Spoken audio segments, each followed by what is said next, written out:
All right, guys, we're back with another Modified Rides podcast. Today, I have someone that I've been trying to get on for a while between his schedule and my schedule. Seems super busy for some reason. Today, I have the editor of CK Magazine. I have Scott Mason. What's going on, Scott? Hey Brandon, just doing my thing today. So, is that your title as editor, or what is your official title there? Co-founder, maybe. Co-owner. Okay, Um, Something along that line. Kind of a jack of all trades, do it all kind of guy. gotcha. Well, So, we'll definitely get into how that all became about and where it's going or whatever. But I guess first, tell us what CK Magazine is for the listeners that don't know. CK Truck Magazine is just a Chevrolet truck magazine. We cover and we go all the way back to AD trucks, so the 47 to 54 trucks, a few of those thrown in for the guys that like those, all the way up to I think we've run a new body style truck, Okay. so we cover it all. And our primary focus is that first gen C10, so like the 60 to 66 trucks, 67 to 72 trucks, and square bodies. Those are our hard hitters. OBS trucks definitely coming on strong. Those are hard hitters right now too. So, It seems the OBS stuff took off and then kind of like went stagnant for a minute. Then it seems like it's blowing back up again. yeah, it's like within the last almost the last 90 days, it has blown up again. And So why it's do you it's think on that fire. it's taken off all of a sudden again? You know, I, I think it's just the shortage of the other trucks, the shortage of 67 to 72 trucks, the shortage of square bodies, and some of the enthusiasts that are coming into the scene are maybe a little bit younger, and they identify with the OBS trucks, and that's something their dad had or their grandpa had, and that's just where their focus lies. They're still more affordable than a square body or 67 to 72. Not much more affordable, but it's a better starter kit at Well, I this know I point. was looking for my Blazer to buy to start with. Everything they wanted like 30 grand for this rust bucket, and I'm just like, no, that's a $3,000 truck all day long. So I Right. guess the OBSs have a little bit better price point for now, but give it another year or two, and they'll be right where the 67, 72s or square bodies are at. Yeah, I think so. The low mileage trucks are pulling a premium. So I mean, it's considering what you could buy for $5,000, maybe 10 years ago, that's probably a $25,000 truck today in the That's OBS world. crazy. Yeah, That's just crazy. overnight. But if you look, historically, the 67 to 72 trucks kind of did the same thing, and the square body trucks, did the same thing in the early 20 teens. Yeah. And so I guess we're just following suit. But Well, I know the guy I do all the Meekum photos for. He always has a bunch of these low mile, either square bodies or a lot of OBS stuff lately. Even like the Papal truck with the chrome fender trim and all that, like with 10,000 miles on it. And it's like I don't know mhm. where people find these things. I think those trucks are coming out of the woodwork a little bit, like just very slowly, one at a time. Unfortunately, the guys that bought them new are, aging out. They're Yeah. passing away, and no one in their family wants them. So it's like they're trucks that nobody has seen, or the trucks haven't seen daylight in, maybe 15 or 20 years, and then they Yeah. just pop up. So I guess let's start back. So the transition from a kid to where you are now with the magazine. When did you first get into, I guess, custom trucks, custom vehicles? Like what got you into that? I mean, pretty much the day I was born. I rode home from the hospital. I was born I'm old, so I was born in 1970. My parents had a 67 Oldsmobile, full size with the police interceptor engine in it, whatever they called it at the time, Boat. 425. Yep. And that's what I rode home from the hospital in. There probably My, no car seat. no, no, no, just a just a white vinyl seat that I sat on. But my dad has always been a car guy. I was the baby of my family by a long shot. My parents were 40 when they had me. So my dad, when he got out of the Navy, well, when he was in the Navy in the early 50s, he was a hot rodder. He was a flathead Ford guy. He had he bought a new 50 Ford. When he got out of the service and came back home, he bought a 40 Ford that he hot rodded, and then he had a family and didn't hot rod anything until I was about 15. So this was mid 80s. Um, and he drugged me along when I was 15 years old to go buy a 57 Chevy out of a garage local to us. And that's kind of what started it for him and myself, even though I had always been into cars, drawing pictures of cars, Yeah. you name it, building model cars as a kid, everything, being hot rod, car craft, four wheel and off road, every magazine I could get my hands on. My older brother, 15 years older than me, he was into cars. He was muscle cars, and he graduated in 1973 in the heart of that. I grew up in his shadow with that, and then like I said, as my dad and I got into the hobby, I think we had that 57 Chevy. We bought a 56 Chevy that we did a frame off restoration on when I was in high school. And he went on to, just buy, sell, flip, trade, fix, Yeah. cars from that point on. And um, When you could get vehicles at decent prices back then. yeah, yeah. I mean, he was a Corvette guy and a Tri 5 guy. So that was big, most of what he was buying. Well, as if you said if he bought that 57 when he was 15, so that 85 to 90 range, I'd say was probably the height of the Tri Five stuff. Like that, I guess that was the age demographic that when those blew up. Oh yeah, those were hot at the time. The prices on them, hadn't escalated to the moon yet. It was still, those guys were still active. The guys that were into those cars were still active at that time, very active. Between those and mid-year Corvettes. I know back then, if somebody had a one of the Tri Five cars, you're like, oh man, that's big money. Like that was if all the right trim and it was painted, like that was a big money car back in those Oh days. yeah, yep, yeah. My cousins, my dad's my dad's uncle had a '56 Nomad, back at that same time, and I mean, super high dollar car. Still is a very high dollar car, but I mean, and that was the car that was like the epitome of the Tri Fives at that time, and just it was a good era. I mean, it was the The the the market, the aftermarket support for those cars at that time, and the reproduction parts that had come along in the '80s. There was really good stuff, and you could restore a car at that point, and have a nice car at that time. the crazy part is if we look back and what we considered those as big money back then, like I'd give anything to have a fully built car for that kind of money because that's Oh peanuts compared to what they're selling for now. yeah, I mean that the car that we bought, that '57 that started it all, was a 210 two-door sedan car, six-cylinder, had 39,000 original miles on it, a black car, black and gray interior, and we paid $3,500 for that car. And it was, other than it needed paint, but the car was mint. I mean, it was out of this world nice car.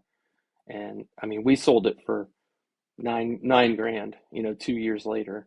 And You couldn't get a shell with no frame, no doors, no hood, or nothing for no, 3,500 now. no. I look at, Boris has been pulling all those cars, out of that warehouse in outside of Chicago for the last couple weeks, and he's Yeah. pulled two Nomads out of there that are, basically a title and a hologram of a car, and he's asking 11 grand for, those. So Looks like it's something needs to be sitting on the side of an interstate as artwork or something. exactly. So it's, I miss the good old days, but it's So, so when you were a teenager, being wrapped around the vehicle world like that, was your first job or anything involving automobiles? Nope. No, I'm trying to think. My first job was Probably a I worked grocery at I store worked bagger like yeah the rest of it. yeah I worked at a grocery store, and there's a uh, I spent like my summers working. There was a company in my little town that built. They manufactured golf cart axles and lawnmower transmissions, and I worked there on a test crew testing lawnmower transmissions. So basically, cutting grass and and shifting gears on a tractor all summer. That's an But odd combo: golf cart axles and yeah, lawnmower stuff. yeah, they made golf. They still do make golf cart axles for Easy Go and Club Car. So Uh, where did you grow up? right in the middle of Ohio, Okay. Bricktown, Ohio. I actually went to high school with Luke Perry. Wow. So he's a couple years older than me, but it's just a teeny tiny town with like I don't know 1,500 people. Is that basically where you're still at now? That area? Yeah, the same area. So I live about 35 miles from where I grew up. So just Well, outside of what Columbus. well with your dad having you into the car world like that, what was your first step work wise into the car world? Um, so I went to college for a little bit. Uh, got bored, and then Same. it was couldn't I didn't exactly know what I wanted to do at 18, 19, 20. Took some time off. I moved to Columbus because I was going to go to Ohio State University. Uh, that didn't really float my boat, and I needed a job, and I put in an application at JEGS, which JEGS headquarters is right in Columbus, right Okay. at the edge of Ohio State campus. Uh, I got hired as a salesman at I believe I was 20 years old, working on the sales floor at the place, Now at their main store. they weren't as much mail order back then. It was all basically Right. in store stuff. Yeah, so they had just started the mail order business about, I'm going to say within a year of when I started there. They had just been three retail locations. So they started the mail order business. Um, I started there as a salesman. Um, kind of wasn't sure if that was, where I wanted to spend the rest of my life, but decided I wanted to make a break from there and go back to school. Um, I had on occasion taken some artwork because that's my college major. I was a graphic design major, and that's what I've been into my whole life. So I had taken artwork in. Um, some of the upper level people had seen it, and when I decided that I wasn't going to be there anymore, uh, I was asked to come in and have a meeting with one of or with the general manager and with the marketing manager. He said, "Hey, I've seen some of your work. Would you be interested in staying on and working in the advertising department?" I said, "That's exactly what I, was going to school for. That's what I'd like to do. So yeah, let's do this. What do you know about computers?" I'm like, "I used an Apple II computer in high school, back in the day. So a calculator basically." And he said, "Have you ever used a Macintosh?" And I said, "No, that, at that time, Yeah. that was for upperclassmen in college. They didn't have enough computers to go around for the underclassmen." And he said, "Well, I'll teach you. And here's your new Macintosh, and we need signs made for the store, and start making signs for the retail store." And I said, Nice. "Okay." And he said, "You're more than welcome to stay every night. You can be here whenever you want. If you want to teach yourself how to, do whatever." And I went out and bought a Photoshop Bible and started learning Photoshop, which was Photoshop 2 at the time. And Old school. I was super old school, and I just got after it and taught myself, and ended up ended up being the art director there. Was there for about 11 years. Okay. Did like I said, when I started there, was on about maybe the fifth or sixth mail order catalog that they had ever done. So And I made catalogs. looking back, you probably had no clue that they were going to be as huge as they are now. No, when I started working there, they had about 60 employees. When I left there, they had about 375 employees, and were, doing a substantially larger business than they were when I started there. So Definitely shows the how quick the growth of this industry took off back then. yeah, from from 1990 until, oh my, between 1990 and 1995, it was meteoric. I mean, the growth with that company, and with with other competitors, Summit, and you name it, Yeah, it went crazy. So it was an interesting time. I got to meet a lot of people in the industry. Um, I mean, to have Vic Edelbrock standing in my office having a conversation, or Bill Simpson, telling me how he discovered Cheech and Chong, or just like, I mean, there's so many crazy stories, I can't even remember them all, but it was uh it was a good time to get a start in the industry for sure. I guess looking back though, at the time it's probably cool to have those guys, but looking back now to know that like the legacy that they've created, it's like I was in early. You'd be like, I was in early in that Hmm.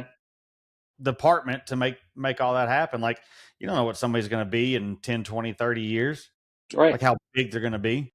right, exactly. And I mean, just as a real quick sidebar and all that, at one point I decided I wanted to move to California. And this was about 1998. I got a job at JE Pistons, moved to California, moved my entire life to California. And along the way, um, the woman I worked for, her son worked for me at, at the company. He left, he went to work at Edelbrock. And that was when Edelbrock was putting a bunch of money into the first Fast and Furious movie. Okay. So he would call me and tell me, "Hey, we're making, they're making this movie, they're doing this." And I was like, "That sounds stupid." Like, that sounds like the goofiest movie I've ever heard of. He's like, "No, no, man, it's like every manufacturer is like, you know, putting this into it." And I was like, "Well, I'll believe that when I see it." And then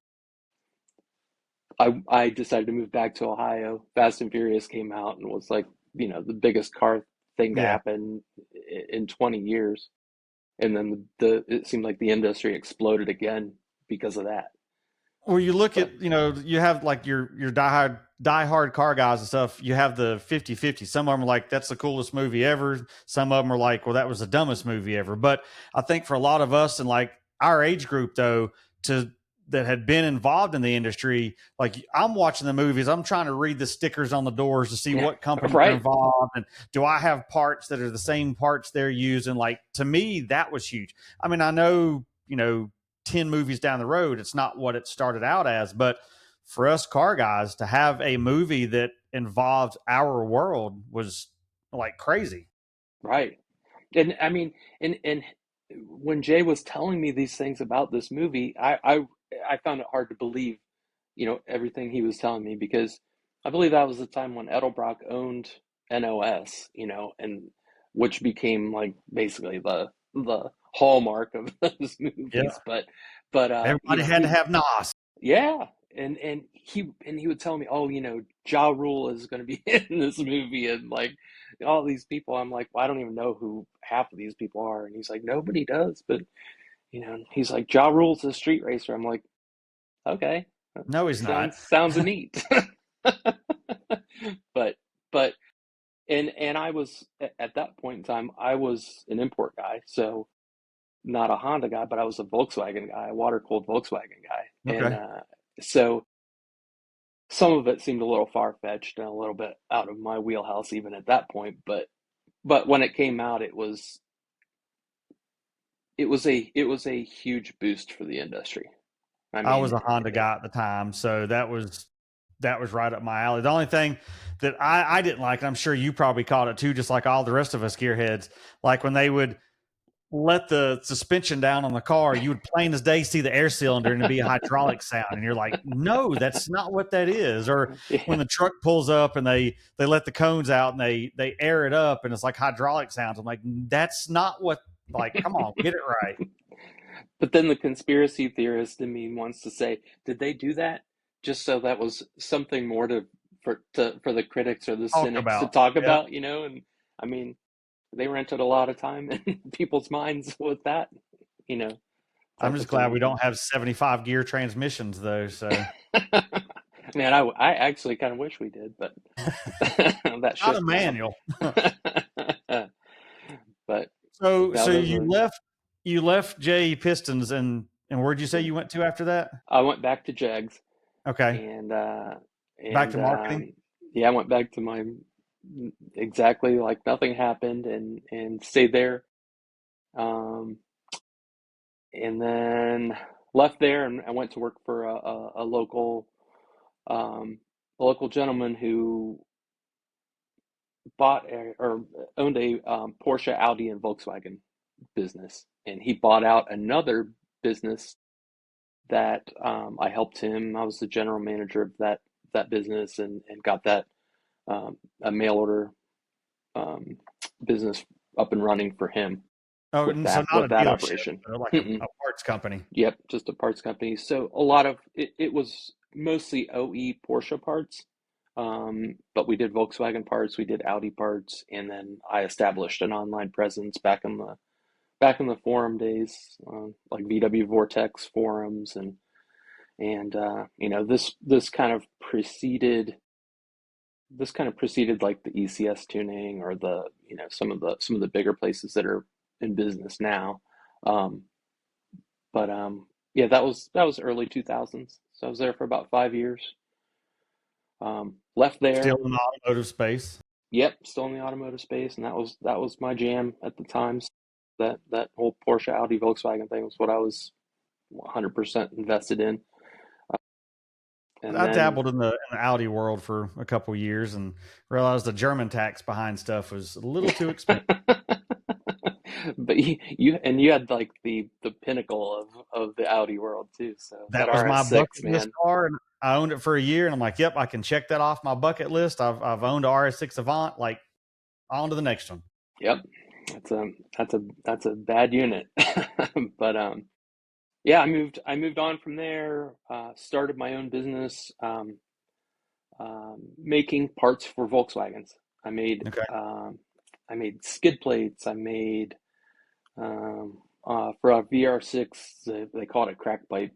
They come with a plastic coolant pipe. I made a billet version of that. I sold thousands of those things, and then I also made air ride stuff, air ride suspension kits for water cooled Volkswagens, which I was probably, other than airlift at the time, I was the only one in the United States making anything for those cars. Is So I there somebody started. still doing that company now? Nope, I shuttered it. I did that for about 3.5 years and shuttered it, and moved on.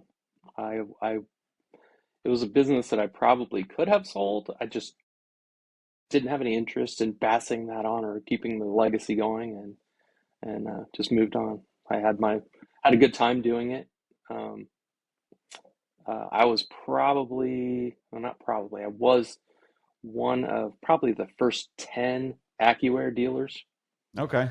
in in the world. And I moved a lot of AccuAir product back then. It was right when they had switched over from their Game Boy controllers over to their modern looking controllers. Yeah, phone looking controller.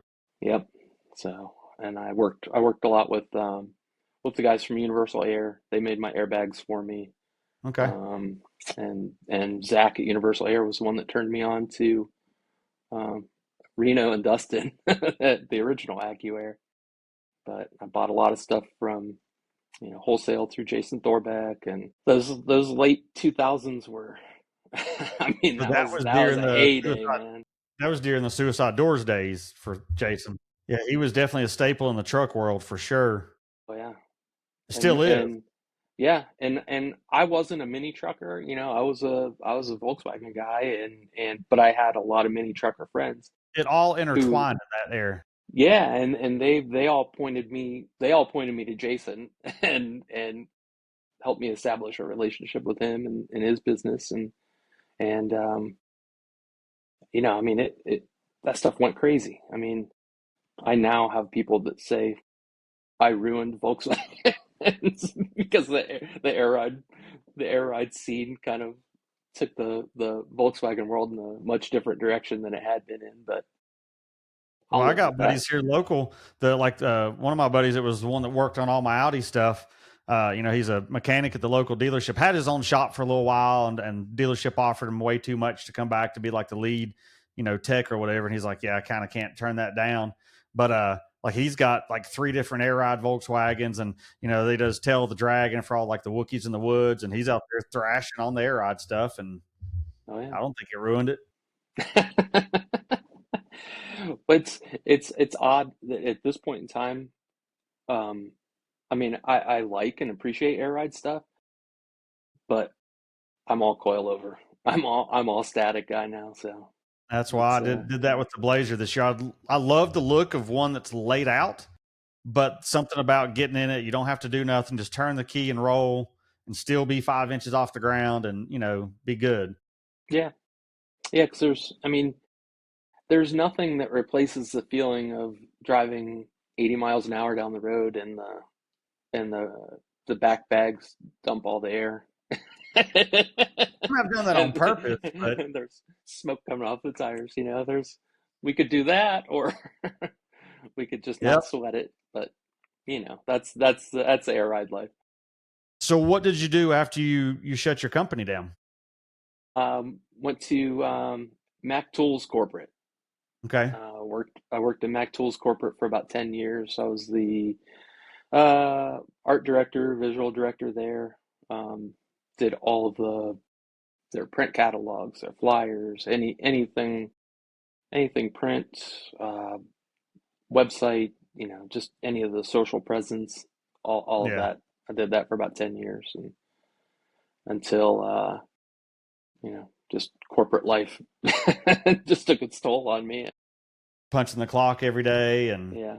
Yeah, it was rough to, I never really had that aspect of a career, where it was like that tightly controlled, and yeah, just it was time to move on again.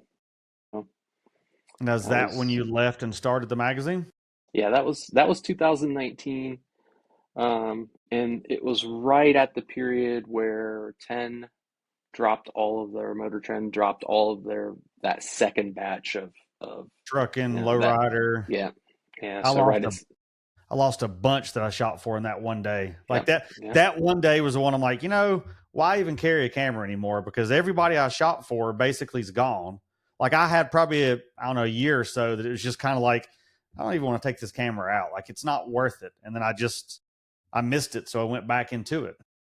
Yeah, so like it was right when 10 or Motor Trend had dropped the bomb on their second group of magazines that they were shuttering, and so that was right around SEMA 2019, and let's see, to backtrack just a little bit earlier in 2019, I had run into a former coworker, Chris Baker, Okay.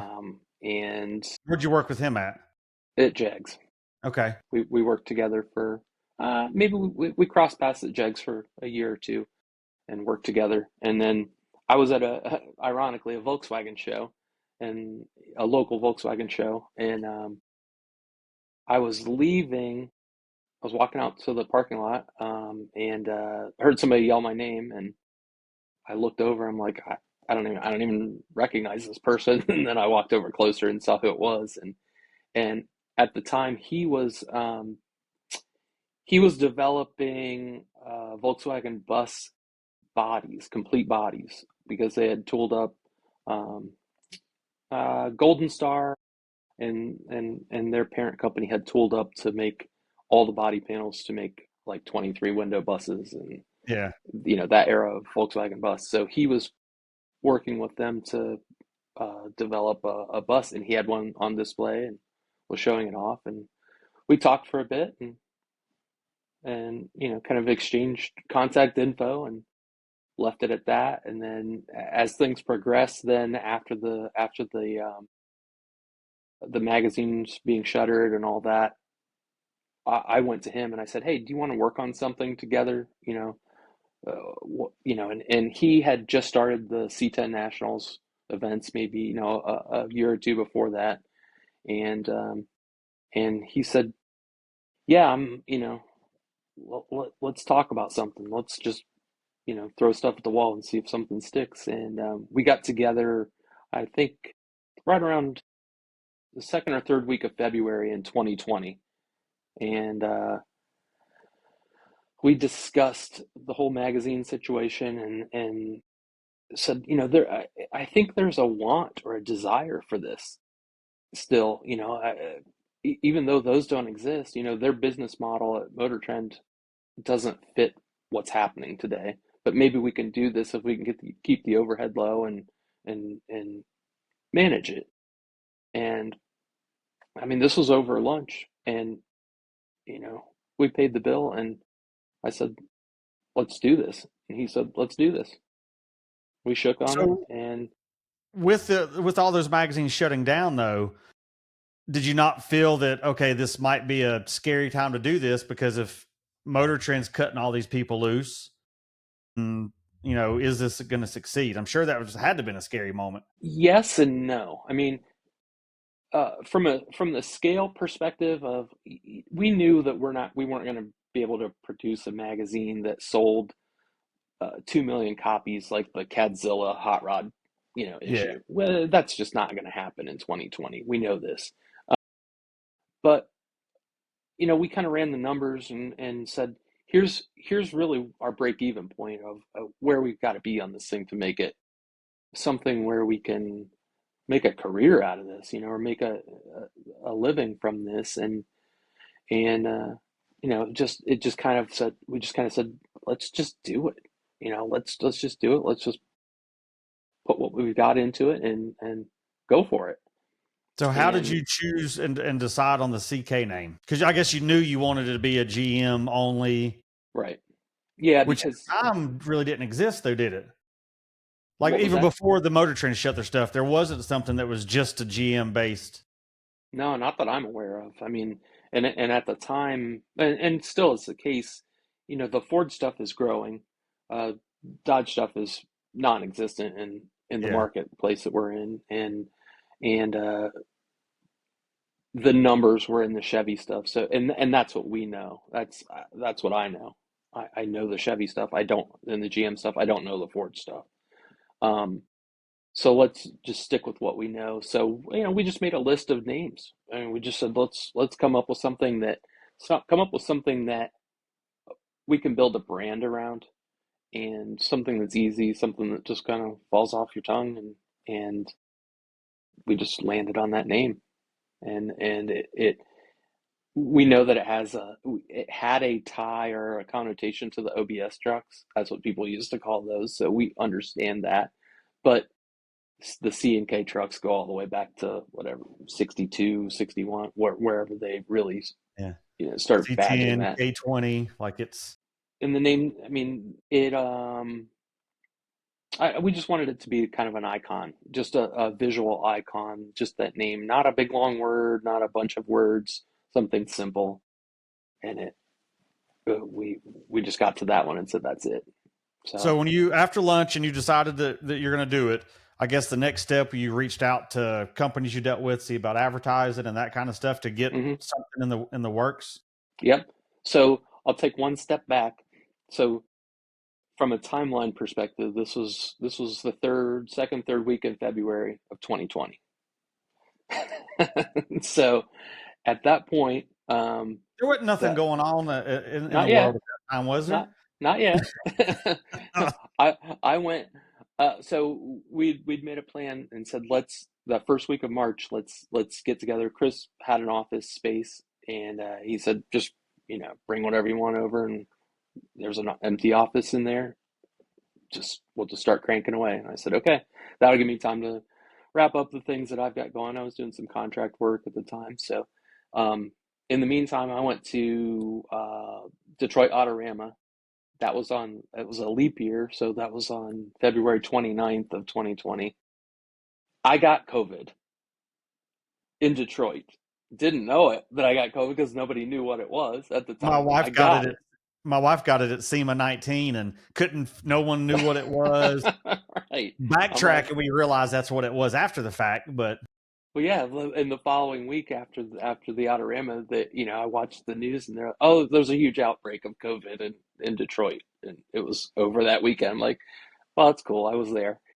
So that kind of stretched things out. I moved over to, his office that first week of March, and then by the second week of March, just everything hit the fan, and we were like, well, I've already had it, so I'm not, I'm probably not going to get it again, and who knows? We worked out of the office for quite a while, and I mean, there were really three of us in the office, so it was like, we know where everybody's going at that point. So we started working there, and once everybody went on lockdown, it became the perfect time to sell a magazine. People were just looking for a way to spend a stimulus check and how to kill time and whatever they could do, and it just, we started our social media campaigning, in March of 2020. The first issue came out in June. Our which at the subscribers, time, that's when a lot of companies were shutting down because of everything. yeah, yeah. And to our advantage, the printing business couldn't really shut down. The stuff that they were printing was either contracted already, or, and they can't shut the presses down. They're not, it's just not something that you do. And so consequently, there was time available, and it was easy. Normally, if you're planning to print a magazine, you're probably going to want about a 12-month lead on getting things set up and getting in and getting on the presses. And we were able to get in, you know, primarily because I had a 30-year relationship with the company that prints our magazine. So that helped us get in. And I guess from doing catalogs and stuff. yeah, yeah, everything that I had done in print for literally 30 years, I'd say 90% of it came out of this shop. It's a big printer, but they're Yeah. local, fairly local to us. So, um, yeah, we had the subscribers lined up. We had all the advertisers. We just reached out to the people we knew in the industry, which, and people were like, "Oh my gosh, that's awesome! Yeah, we're in." And we had a book full of subscribers, or of advertisers. I'm sorry, and it just kicked off strong, and we've never stopped. Well, I guess a lot of those companies, when they lost the ad space at all those other magazines, they had that void to fill. Yeah, If they don't spend that money, they lose it. So, absolutely. And they already had the artwork done. yeah, So it's like, hey, plug and play. here you go, man. So, and that was a lot of it too.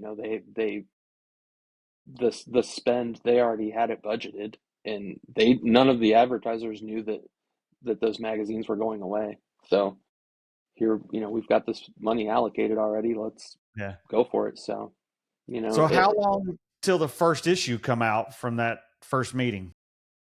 so that first meeting in February, the first issue was June/July of 2020. It was printed. It was printed at the end of April. Okay. So literally 2 months. So when you first started, what was your like what was your periodical deal on it? Was you quarterly, monthly? We had decided that that first year, 2020, we would do bi-monthly. So Okay. we printed 3 issues that year, and in hindsight, we probably could have easily gone monthly. We just didn't have the content. We did it so, we got set up so fast that we didn't, we just literally did not have the content to produce that many magazines yet. So, Yeah. but So I know one thing that sets CK apart from pretty much all the other magazines out there that are still out in the truck world is your paper quality. So how did mhm. you guys determine, all right, this is the look we have to have with this book? Yeah. So it just goes back to my childhood. I mean, I raced BMX. I got BMX magazines. I got old hot rod magazines, um, and I kept all those magazines. I still have a huge collection of magazines. We wanted this magazine to be something that people kept, as an archive, or they thought it was so cool or worth keeping, or that it just wouldn't fall apart, or that moths wouldn't eat it. So that was one of our goals. Um, and at one point in time, like in the development of it, we were taking into consideration social media, and it's how it had taken over. I mean, literally taken over from print, but at the same time, in kind of defining our mission statement was that people don't read as much or with as much intensity as they might have 10 or 20 years ago. So we just kind of dubbed it the magazine as like Instagram for print. Okay. We kept the stories light. We kept, the reading material light. It's not Yeah, but tech picture heavy. heavy.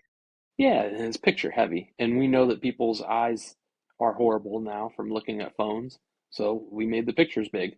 Yeah, I mean, we use like 10-point type in the magazine. We still have people that, will email and say, "I can't read it." Where 20 years ago people were reading 7-point, 8-point type. So, but we wanted it.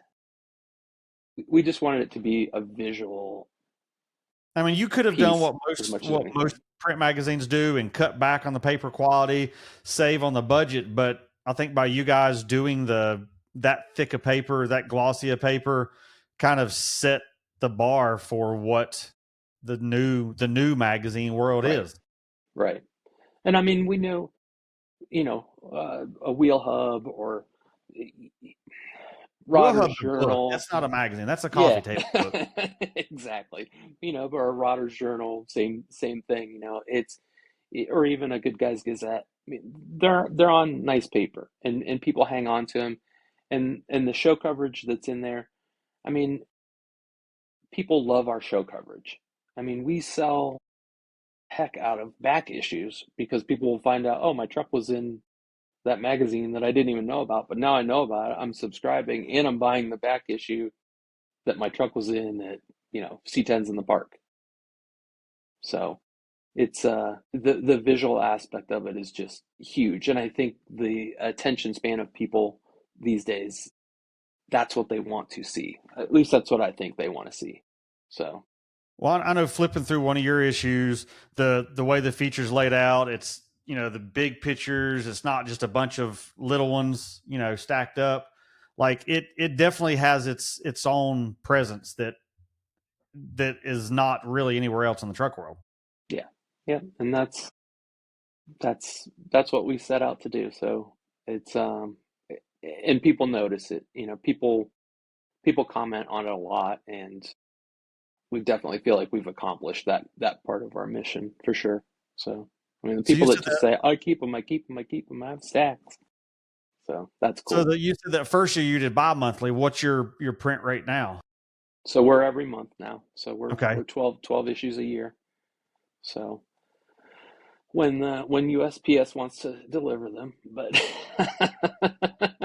you know, And that's the bad part is like they're getting overran by all these, Amazons and all that stuff. It's like you'd think they'd be stepping up and trying to push their stuff out quicker. hmm I mean, I can with almost 100% accuracy tell you the 3 or 4 USPS hubs in the United States that I would avoid like the plague if I could, but but and then there are some that are just great, but um, that's just a hurdle of the business that we're in. So it's still hard to believe when you said 2020. It's like you look at the magazine, you look at the brand, you look at the name behind it. You would almost think that it's been around for way longer than 5 years. So I guess you just turned 5 years here. What, 2 months ago? Yeah, our June issue that literally just hit mailboxes. That's the start of our sixth year doing it. So, It's just with the name and the branding. Like when you dove into it and pushed that kind of branding, it really made an impact in the truck scene. yeah, I yeah, think a and lot of that's that is being present at a lot of shows. hmm You know, a lot of it's probably word of mouth. hmm exactly. It's I mean, we pounded the pavement. That I mean, up till today. I mean, I've last 2 weekends I've been on the road doing this, but last year we hit. I think we had 22 weekends on the road. So I mean, it's I do it because I love doing it. I love being out there. My girlfriend Joni runs the merch booth for us when we set up. She absolutely she lives for that. She loves doing that. She loves talking to people. She loves seeing those people, and she loves spreading the word, and telling people what it is, and what it's about, and it's I don't know, it's definitely our lifestyle. I mean, it's what makes our world go around. And I'm the same way. I know, me and you've had that conversation before. Like, when I was doing everything I was doing, I was the one trying to be out there all the time. Like, you got to put a face with the brand. You can't Yes. just have a brand without a face. And there's so many people that know you and Chris and everything. So what do you do with the magazine? I guess you do the artwork, the layouts. Like, you're pretty much what 99% of the Yeah. layout. Yeah, I mean, I'm doing, like the last 2 weekends, I was, photographing the events, going out and shooting those. So I bring all that data back, and um, I work with all of our freelancers, all the photographers, anybody that contributes. I do all the post processing on all the photos, all the layout, just conceptualize the entire book, basically from A to Z, and send it to the printer. Even go to the printer for press checks and make sure that they're doing what they're supposed to be doing, No upside and down pages and exactly. It's happened a couple times, but um, so you that's don't have an editorial director and a managing editor and art director. Like, that's just you. Like, you're the yeah, one that handles all that. yeah. His name's Scott. No, it's I mean, we're still a tight. I mean, really, it entails. There's four of us, so Chris handles kind of the he handles the advertising sales. He handles some of the business end of the magazine. Um, um, Brooke is our office gal. She's awesome. She takes care of all of our customers. Any issues that we might have, or if they want to order a subscription on the phone and talk to a person, she's the one that's on the at that phone number when you call. So there's actually a live person, in, and in, in the country. yeah, in this country, and she speaks English. And So what's your ratio of subscribers versus newsstand sales? that's a tough one, man. The newsstand, I mean, we do well on the newsstand. Since we started on the newsstands in 2021, So your and we subscription only for the first year or so. yeah, I mean, the the magazine brokerage business, they want you to have some history before they put you on the shelves at Barnes and Noble. They want to make sure that it's not just somebody making a zine Fly in their by night. basement. Yeah. Yeah. So you need to put some history together, and we actually got on the shelves relatively early, in comparison to what most publications do. But the Barnes and Nobles, like their sales data is kind of the industry standard, and we have typically been in out of 5,500 titles that they have on their shelves across the country. That's regional magazines that might be, in one city only, whatever. Somewhere around 5,000 to 5,500 titles that they sell. And that's women's stuff, men's health, like Yeah, that whole gamut. yeah, you name it, everything. We have consistently been in, I think, like the top 8 to 10% of titles sales wise. Which is huge So out of that it's team. huge. And our sell through rate on the shelves at Barnes and Noble has been excellent. So we're very fortunate for that. That's feels like our hard work is getting noticed. And I think a lot of those newsstand sales, um, I think they convert to subscriptions and new subscribers. Once they So put their hands on it, they see what it is and the quality it is, and they're like, all right, I need this every month. yeah, so I mean, the number of books that go out on the newsstand is, it's a large number, but we've kind of handpicked the shelves where we want. We've looked at the data. We know where this type of material sells and where it doesn't. New England is not a big truck area, It so never we're not. has been really. No, no. East Coast. I mean, once you get down to maybe Maryland, it starts to Yeah. pick up. But that whole New England area, I mean, it's so spotty that it's just not the ROI on putting those books on the shelf there just doesn't really exist. We I'm have sure. subscribers there, but you know, I'm sure the Texas area is probably big for you guys. yeah, yeah. Southern California, well, all of California, Texas, Arizona, Florida. Well, Uh, Arizona, I think, has become the C10 capital of the country. Like all the heavy hitters are now in Phoenix, basically. Phoenix, yeah, Phoenix alone is the epicenter of it. So If Phoenix blows up for some reason, then we we've lost half the industry. So that is that is no exaggeration. So I we're mean, all out of work then. yeah, I mean we could literally shoot every. There are enough feature trucks in Phoenix that we could survive just shooting trucks there. But yeah, it's interesting. But so so with the quick growth that it had, did it take off quicker than what you guys thought it was going to? oh yeah, yeah, it was to flashback, the first show where we vended was the C10 Fall Revival in North Carolina. Blue And show, yeah.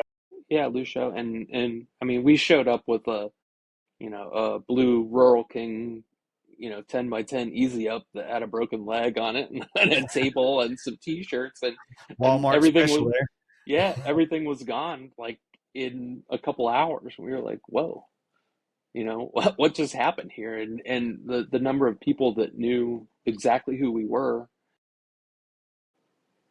and it was mind blowing at that point. You What know, year was that? that was actually 2020, I Okay. believe. I believe that was 2020 because I think they skipped 2021 and That's right, then because and this then year is their well, this year says five. I think it's on their all their artwork, don't it? six on Six. this one. Okay. So I think the first one was 2019, which we did not go to that one. But yeah, that 2020. And so yeah, our 8 hour car ride back home to Ohio was just like a discussion of what we need to do tomorrow. I mean, what we can't. We need a new tent. We need new everything. And new shirts, new. Yeah, and that's when we started working with Casey Harris and started doing design work and just get us hats and get us t-shirts and we're It's ready crazy to move that on. people, you know, I know there's some mentality of like, oh, well, people aren't going to want to wear that brand or whatever. And it's like, if you have a magazine out there, people's gonna wear it. Like back in the mini trucking days, they had very few shirts, but when they did, they sold like Yeah, crazy because people are in that in like in the not in the industry, but like in the scene, and they're like, okay, I want to wear this. So I, I see where the shirts would take off for you like that, and the hats and yeah, everything. yeah. And we used to have fun.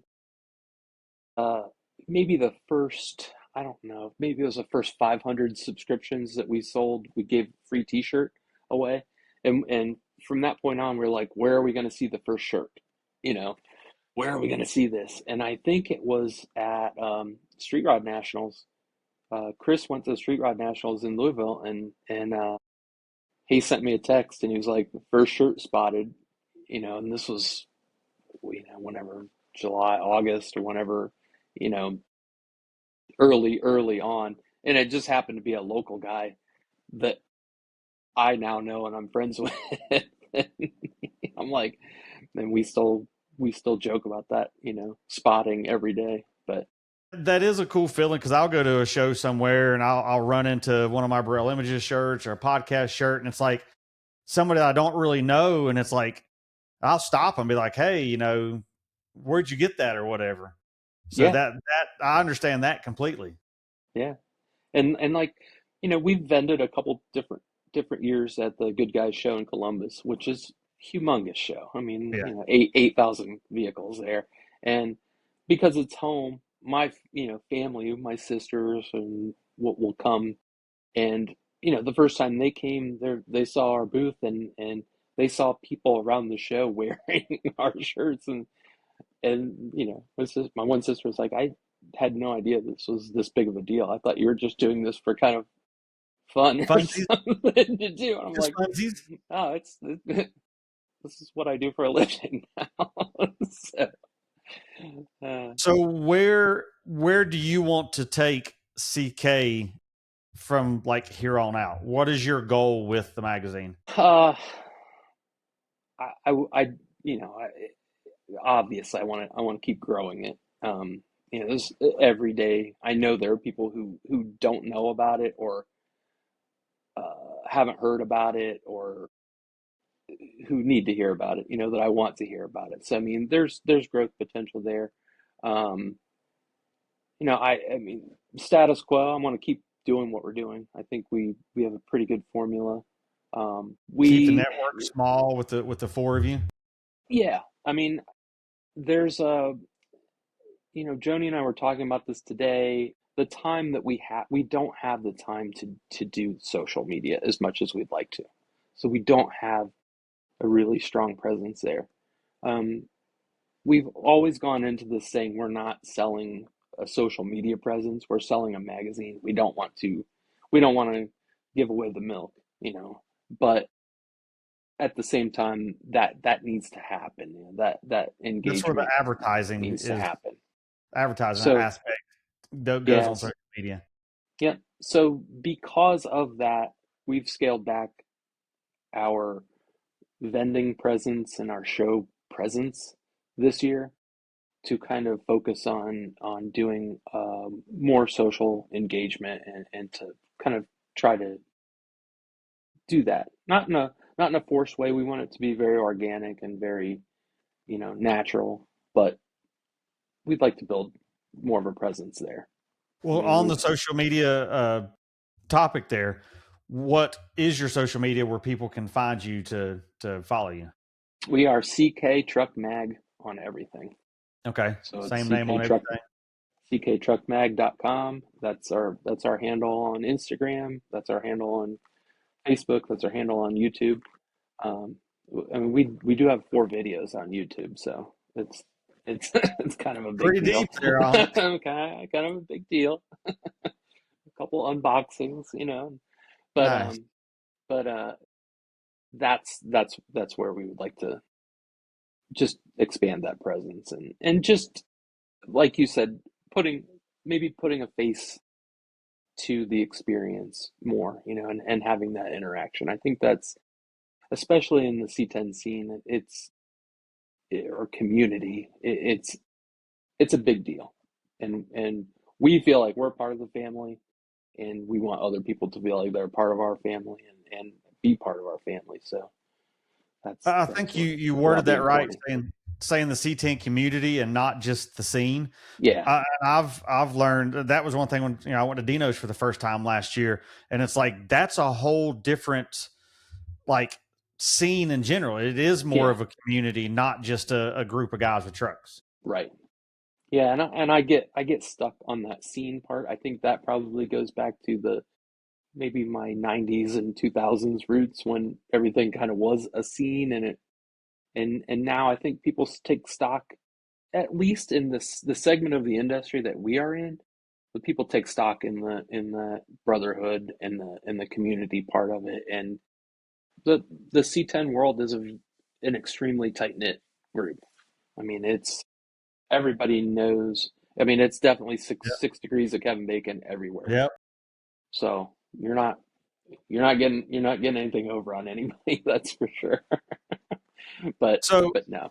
all kind of on the social media topic there. What is the magazine's website where people can get subscriptions and buy shirts or whatever? CKTruckMag.com.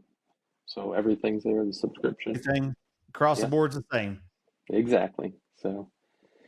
So, as editor, like you said, jack of all trades with it, what is your view on where this classic truck scene is going?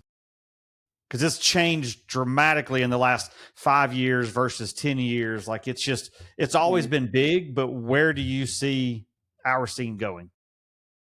I would like personally, so to back up to, let's say, 2010, when things kind of revolutionized, in that time period, with what Dell was doing, with what, you know, Square Body Syndicate at the time was doing, the stuff that came out there, and I don't mean to leave anybody out of that, Yeah, yeah, but those are in my mind, the two heavy hitters of the time.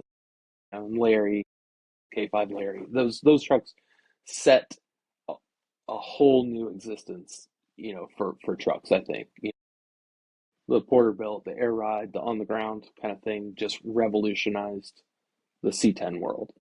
From there, I think things definitely grew a lot in the next decade after that. Just the number of chassis manufacturers, the number of just everything. I mean, you could buy everything you could ever possibly want at this point in time. At the moment, I mean, at the risk of sounding critical, it's there's a I don't know that there's another revolution on the horizon. It's more of an evolution at this point. I'd like to see. I don't know what that next trend is or what the next big thing that's going to hit, but um, I see guys that are being a little more creative with their trucks. I'd like to see more of that. I'd like to see more people being, I guess, stepping out of the boundaries and doing something that's new. It's I think that's what's needed. That constant evolution at this point is needed to keep this segment going. Um, Well, I know a lot of the big hitters though, the Trey Fives, the MTI, like a lot of these guys are pushing what can be done with these trucks beyond what could have been done yesterday. well, yeah, yeah. Don't get me wrong. I mean, it's. I guess I have to look at it, just and put things into perspective. Those trucks in the early, in 2010 were just a quantum leap. You know, absolute quantum leap in the C10 world, of what you could do and what had been done at that time. It, maybe it plateaued a little bit. Again, I don't know what the next quantum leap is, or if there even is one, but just keeping it fresh. The manufacturers, fresh products, just And you say people something always say you new. can't reinvent the wheel, but our scene is reinventing the wheel every day We've seen it, yeah, with and 3D printing and yeah, CAD stuff and billet machining. Like you can make stuff you couldn't have made 5 years ago. exactly. That's where I see a lot of innovation in the how I want to say it, more in the DIY. I see a lot of guys 3D printing and designing. The number of guys that can actually do 3D design work at this point in time versus 5 years ago, and the Yeah. number of guys that have a 3D printer in their garage that's big enough and capable enough of printing something that's usable or useful or revolutionary again. I saw some neat stuff this past weekend at C10 Nationals, that some 3D printed stuff that I was like, whoa, I would have never thought of that. So on a different scale, on an enthusiast scale, it's making a lot of things possible. So that's cool. I know I've seen the video that Chris at MTI posted a few weeks ago where he was scanning the interior of a vehicle. Like he don't even have to have the vehicle there to build these interiors. And it's like, to me, that technology is just insane. And all Right. that does is elevate not just that shop to do it, but then the next shop's gonna be like, all right, well, if that can be done, I can do it. The next shop's like, okay, well, I can do it. And then it pushes the next guy to do more and more. Yeah. And the thing I see, probably some of the things I see the most are definitely interior pieces and parts because it, that's been, dare I say, a stale-ish factor. It's as far as door panels, kick panels, and stuff like that goes. It was what you could do with a router and some MDF and you know and some Yeah. fiberglass. Now you can, the sky's the limit. So I see some neat stuff coming out of that. I see some neat stuff. Some of the stuff that I saw, I can't talk about it because it's now in the works as an actual product. But taking some taking some pieces and parts of the existing product lines that I would have always considered kind of sloppy and maybe needed a revamp, and it's one of those things where it's like, I can't believe that 20 years later, that's where this piece still is. Why hasn't somebody developed something better than that? I saw that over the weekend, and I'm just like, well, I hope that that's going into production with whomever, and Well, it is. It is. you gotta look at stuff like the automotive direct stuff. Like, even though they're doing OEM parts, like now they have their 4-inch wider wheel tubs because everybody wants to run the wider wheels. So to see I guess you'd call them like an OEM manufacturer adjusting stuff for us guys to make things go together easier. Like Mhm. that's a huge step, I think, in the Oh, it's industry. huge, humongous. And I've been kind of privy to that side of the industry, that little piece of the industry with that reproduction sheet metal, and to know how far that has advanced in literally the last 5 years is crazy. I mean, there's still people that think that the sheet metal is what it was 10 years Yeah, it ago, and don't it's fit. Why are you going to do that? absolutely, Like it fits now. it's probably nicer than the original sheet metal was. So yeah, I have on my square body, I have a set of those doors, the newer generation doors. I cannot believe how nice they are. I mean, they're fantastic. And I'm not blowing anybody up or anything. They're just that nice. Bedsides, AMD's tubs, AMD's bed floor. That bed floor they have for those wide tubs is insanely nice. I mean, Well, I know all those pieces. when I had Jason on, like he said, if you had a title and a VIN plate, you could basically buy everything there to build the truck, and then you buy a chassis and all that. Then it's like you don't even need these trucks anymore. Yeah, yeah. And if you wanted a stock chassis, I mean, that's a very short time away. Well, You'll like be you able to mentioned, buy everything. the chassis stuff though, like the Porterbuilt stuff I got, yeah, you still have to have some mechanical ability, this and that, but like their kits for these trucks are pretty much, just using them for example, just because I personally put one on recently. Like you could do it in the garage with a buddy without a lift and without all these big fancy tools. Like you said, the DIY stuff seems to make that easier. And I know I've talked in the last couple podcasts that the the trend to go more towards the drivability, usability trucks versus these crazy trucks that you want to push on and off the trailer because you're scared of them seems to be the direction that the scene's going. Yeah, and that's, if there is a trend that I'm seeing and I'm part of firsthand, it is that, if you want to call it a pro touring truck or whatever you want to call it, that useful, drivable, road trippable, comfortable air conditioning, that that that piece of the community is huge right now.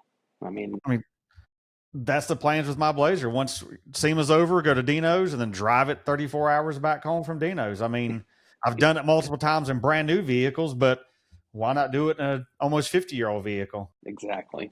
And that's, my square body was built to do that. So I still haven't done that yet, but it's that's the plan, Well, you you don't know. have, I mean, you got all the free time in the world, don't you?